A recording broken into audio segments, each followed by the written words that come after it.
Hey everybody, it's Ron from Ron's Computer Videos. How's it going this evening? I wanted to take a few minutes, as I often do, and you're very kind to keep giving me these little snippets of your a finite amount of time on this planet, but I wanted to share something with you that has always been of special interest to me. And that thing is the idea that you can take a motherboard out of a compact Mac and put it in a desktop case, so that way that you can kind of transcend the beige toaster and have something that might just like sit on a shelf or integrate differently with like your streaming setup. And that's where the SE Mini was born, which is now called the CAT MAC. To kind of better fit with kind of how the project has evolved over time. Right now, the CAT MAC accommodates the Macintosh SE and SE30 motherboards, but there's plans in the future, so a name change makes sense. So why call them CAT MACs? Well, it's because Bob Brant and the community spawned that term. The idea is that you would actually use a catalog to order the components and stuff and build, like little custom Macintoshes using off-the-shelf PC parts, use bigger displays, things like that. And it was kind of a popular thing where if you had access to, like a Mac SE or a Mac Plus motherboard or something, that you could use some little boards that had been created by the community to kind of bridge the gap, to let you have connect up at the time would have been a contemporary power supply or like a video output solution or something. It's kind of neat. And as a kid, I pored over these books for hours because I was like, oh my gosh, I'd really love to have like my own machine. And the only way to do it would be to like maybe build something on my own. I saw all my friends that were PC enthusiasts, and I watched them build things with their folks and all that. And, the dream seemed so far away. And unfortunately, it kind of was. Because the thing that's not really discussed in the books is that you need access to like a Mac motherboard. And my understanding, and this could be incorrect, but at the time, Apple was not real diligent about having people at the repair shops return the bad boards. So they would just send out a field replaceable unit of a motherboard and then would just wait for the repair shops to send them back. Well, some of them never did. And that made a nice platform for one of the technicians to build their own machine. And I guess when you calculate all of the shipping costs and time and trouble and somebody at Apple trying to refurbish a board, and then is there even a market for that? I guess they just turned a blind eye to it. And again, that could be completely wrong. And if I am, let me know in the comments, because I'm sure that there is somebody that used to work at a Computer Corner or some Apple authorized repair place that will tell me that no, they absolutely, like from start to finish, everything was tracked. And maybe it was. I wasn't there, but I'm just going off of what stories were from people that wrote these books and kind of existed in the community at a time when I was a kid and they were adults. So that's where the CAT MAC project came from. And I really want to thank Gutbaum, who designed the case. I really want to thank Joe from Joe's Computer Museum, gcm-1.com, for all of their hard work in making this thing a reality. I would not have been able to do it on my own. And honestly, that's such an important thing, is recognizing that we're not islands in this hobby. We all rely on each other so much. So thank you so much to Gutbaum. Thank you to Joe for helping me make this thing a reality. And thanks to folks like GLC PCB for making it inexpensive to make modern replacement parts. Like this is a board that I designed that is a video output board for the Macintosh SE and SE30 that on a project like a CAT MAC or something, you basically just pop this in, you can connect a modern power supply and have a video output thanks to PyPico. Real cool open source project. Everything leverages everything else. Are you getting what I'm saying about people working together? And speaking of people working together, again, it's this whole just like, massive amount of interplay, people sharing ideas and sharing project files and things like that. And that's why years later, I picked up this book that's called the Macintosh Do-It-Yourself Upgrade Book by Gary Howard, and stumbled upon something in here that I thought was kind of interesting. This book has got lots of really great information about troubleshooting and basically trying to fix up your old Mac. They've even got really nice kind of images that identify parts and things like that. So lay people could maybe take a look at it and figure out exactly what was going on with their machine. I always really liked this book because it gave me lots of neat ideas about upgrades and things to troubleshoot and kind of look at and stuff, and even kind of had some sort of histographic information about like how RAM prices had gone down over the years. But there's one thing here in the back that at the time I really thought was cool, and that's this, chapter 11. It's called Repacking Your Mac. And in this chapter, they talk about all sorts of things, what they call third-party repacks, where, like, it brings up Outbound. That was a company that basically let you repurpose, for a while, a Macintosh motherboard. And then later, they had custom-made boards that would just use your Macintosh ROM so that you could have a portable Macintosh, kind of as a, I think this might have even came out before the Macintosh Portable. I could be wrong on that, but I just remember it definitely came out before the PowerBook series because Apple was not happy. But right here on page 263 was the thing that I was most interested in. And it talks about a product made by MicroMac Technologies, which you'll probably, if you're from the era when all this stuff was new, you'll remember those guys as making all kinds of accelerators and specialty boards and products for Macs. But what they talk about here is that MicroMac Technology provides another repackaging system for Mac Plus, SE, and SE30 logic boards. The MicroMac Plus has a 12.5 by 12.5 by 2.5 low-profile modular case, worldwide power supply with fan, a full or half-page video card with system battery, and SE expansion slot. All cables, including an internal SCSI cable and an optional full-page monitor. MicroMac includes that only with the Mac Plus logic board and an 800K drive are required. Apparently, there are no modifications to be done with the upgrade, and it takes less than an hour. But I'd still take that with a grain of salt if I were you. The Mac SE and SE30 upgrade system puts SE and SE30 logic boards in a slimline case with a monochrome or VGA-compatible video upgrade. It leaves the SE or SE30 board free for more upgrades. However, an SE30 upgrade board in that small case will need an adapter of some sort to allow expansion cards to lie flat. The Plus upgrade costs as much as the basic Mac Classic. The SE30 upgrade system varies with a price level of about twice that of a Mac Classic. So, kind of interesting, right? But where do you even find one of those? It turns out if you ask around, people have everything.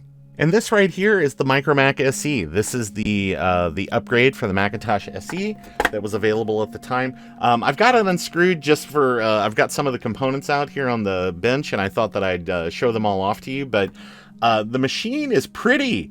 What a nice little solution. It is kind of strange that it doesn't fit together the way that I think that it would, but it becomes obvious later. This thing is a beast. It is a solid steel case with some plastic accents just to make it look nice, maybe in an office environment. But the thing is really cool. It's got an accommodation for a floppy drive. It's got space for a 3.5-inch hard drive, and on the back,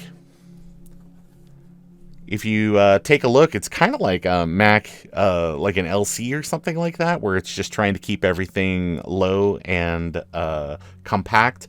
But yeah, it's the silk screening and stuff back here on the metal looks really neat. It's got a power supply. It's even got reset and programmer switches, which I thought was kind of cool. The information here on the back, it just says MicroMac Technology and it has an address and phone number for the company. And past that, that's it. But they are right. It is a universal power supply. This will work with 110 or 220. Yeah, it's really neat. Let's look inside. Let's go ahead and pop open the MicroMac SE and see what we've got inside. The case itself is just plastic on the outside, and this hasn't been restored or anything, so it's got its original patina on it. But there are a few screws that have to be removed. There are 2 here on the back corners. I have all the screws removed just for ease of showing this off to you. So the top pops off and slides forward.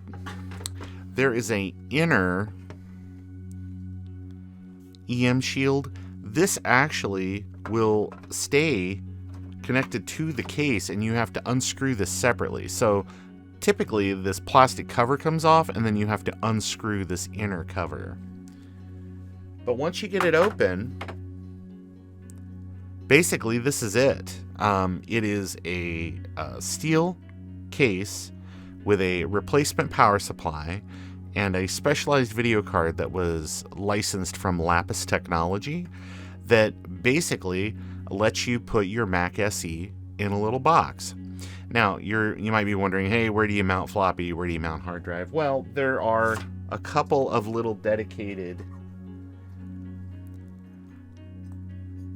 drive sleds that screw in here. I just have them removed just for ease of viewing.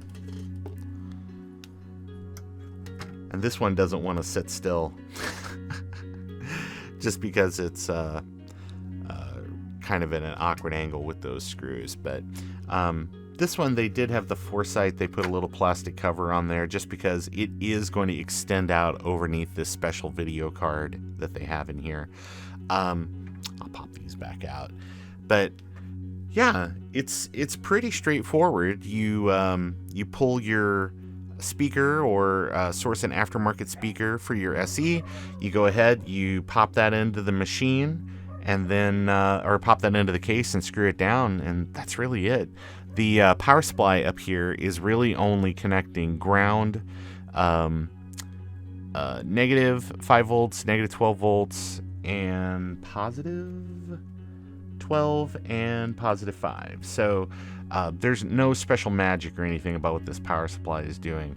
I did think something that is kind of interesting is that on the back of the case, there is a programmer and a reset switch, and it's like, well, how would that just work?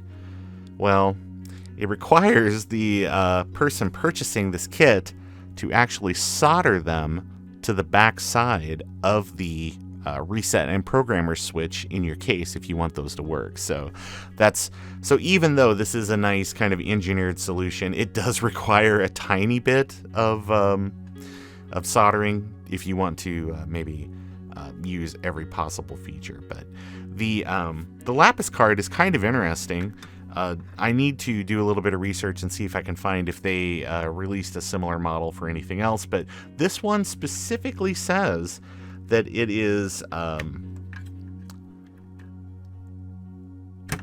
we go, licensed from Lapis Technology. They call this the zero slot video board, and I'm guessing that's because you have a PDS pass-through, so that way you can add an additional card. Here on the back where you saw the reset and programmer switch, there's actually a knockout back here where you could then if you had like a card that was a network card or something like that would actually fit, that you could then just go ahead and knock that out and mount that there. That appears to be the standard sort of mounting size for an SE. But the card's kind of interesting. It does have some dedicated logic and stuff on here. So it's not just thinking that you're going to have an external scaler that's going to take care of things. And there are 3 different options for the video cables that can hook up. Again, you saw this one connected to the connector in the middle there. I have not attempted to see what the output is, but I would only assume that the video is going to be, since the port is a DE9 here on the back. I'm going to assume that it is just strictly sort of like a lot of the other like page cards that you could get for the SE. So it is just basically going to output, maybe 640 by 480 at most on an external display that was sort of frequency or sync compatible with the card. I need to do a little bit more research on this. I do think that this is kind of an interesting piece of hardware. This whole kit is kind of interesting, especially for people that, like me, who were like, hey, I like the idea of an SE, but I also like the idea of making it small and keeping it compact and making something where you have the option to use external displays. I'm actually really surprised. This, again, not to harp on this video card, but this is actually kind of a neat thing. Very expensive, no doubt, at the time, compared to just tapping the video off of the motherboard inside this machine. But that's really it. That's kind of the quick tour. I've taken a bunch of pictures of the internals here, and I'll be sure to go ahead and post those, so that way that anybody that wants to see maybe a higher resolution version of, or at least something that could be easily paused and zoomed and analyzed, and I'll have that stuff up as well. But let's go back to the bench.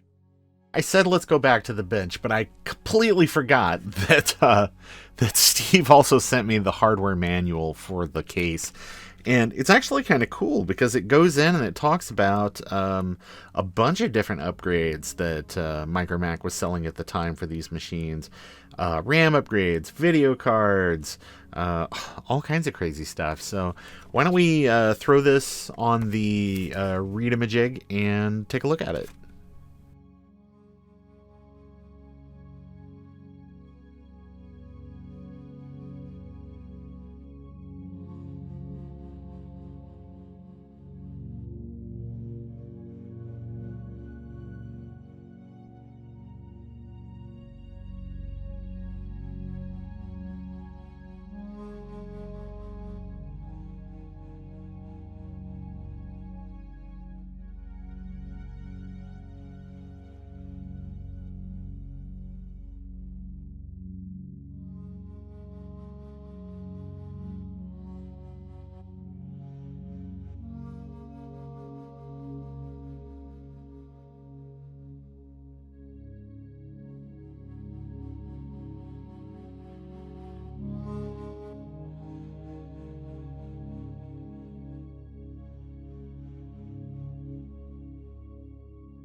But yeah, thanks so much to Steve for sending this to me to play around with. I've had this for a while, but it was really, I was waiting because I wanted to make sure that we could actually, that I could get the rest of the books that I needed to show off. I wanted to make sure that I could actually get a nice printed CAT MAC case of my own, so that way that I could do a little comparison. So it took a while for this video to come together, but Steve, thanks so much for sending this over. You're you're a good egg in this hobby. I always look forward to seeing you at VCF Midwest. So that's really it for the moment.